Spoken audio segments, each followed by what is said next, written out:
বামেদের নবান্ন অভিযানের ঘোষিত সময় ছিল দুপুর 1টা। সেই মতো কলকাতা ও হাওড়ার বিভিন্ন জায়গায় সকাল থেকেই গা খামাচ্ছিল পুলিশ। শেষ মুহূর্তের প্রস্তুতি খতিয়ে দেখতে রাস্তায় নেমেছিলেন পুলিশের বড় কর্তারাও। বাম কর্মী সমর্থকেরা যাতে নবান্নে পৌঁছতে না পারেন সেজন্য বিভিন্ন জায়গায় তৈরি করা হয়েছিল ব্যারিকেড।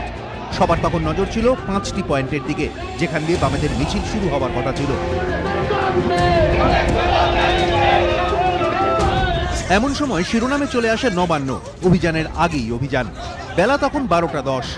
বিধায়ক লেখা বোর্ড লাগানো একটি গাড়িতে করে নবান্নে পৌঁছে যান সুজন চক্রবর্তী, মানস মুখোপাধ্যায়, তন্ময় ভট্টাচার্য, আনিসুর রহমান সহ 5 বাম বিধায়ক। সঙ্গে ছিলেন আরও 7 জন। সেই সময় নবান্নে উপস্থিত ছিলেন রাজ্য পুলিশের ডিজি, এডিজি আইন শৃঙ্খলা এবং কলকাতার police commissioner. Nabanna north gate দিয়ে ভেতরে ঢোকার চেষ্টা করেন বাম বিধায়করা। ঘটনার আকস্মিকতায় হতচকিত হয়ে পড়েন সেখানকার পুলিশ কর্মীরা। ধাতস্থ হতেই তাদের বেশ কিছুটা সময় লেগে যায়। প্রাথমিক ঘোর কাটিয়ে বাম বিধায়কদের বাধা দেন তাঁরা। শুরু হয়ে যায় ধস্তাধস্তি।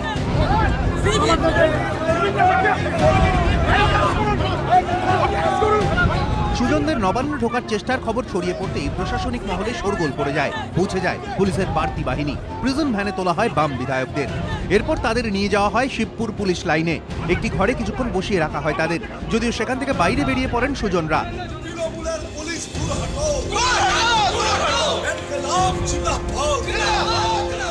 পুলিশ লাইন চত্বরেই বিক্ষোভ দেখিয়ে মিছিল করতে শুরু করেন তারা। পুলিশের সঙ্গে আরেক প্রস্ত ধস্তাধস্তি হয়।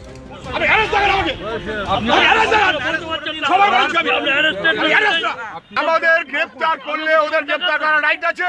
গ্রেফতার করতো 5.5 ঘন্টা ধরে এখানে কে বসিয়ে রেখেছে? কোন আইনে? বেআইনি কাজ হচ্ছে। এই সময় এবিপি আনন্দর প্রতিনিধি সুভাষ বৈদ্যকে একটি ঘরে ঢুকিয়ে বেধড়ক মারধর করে পুলিশ। তার মোবাইল ফোন কেড়ে নিয়ে সব ছবি মুছে দেওয়া হয়। এদিকে নবান্ন অভিযান শুরুর আগেই সুজন চক্রবর্তীদের নবান্নর গেটে চলে যাওয়া নিয়ে রিজার্ভ ফোর্সের ডিসির কাছে রিপোর্ট তলব করেছেন ডিজি। 144 ধারা ভেঙে বাম বিধায়করা কিভাবে নবান্নের নর্থ গেটে পৌঁছে গেলেন তা জানতে চেয়েছেন রাজ্য পুলিশের শীর্ষ কর্তা।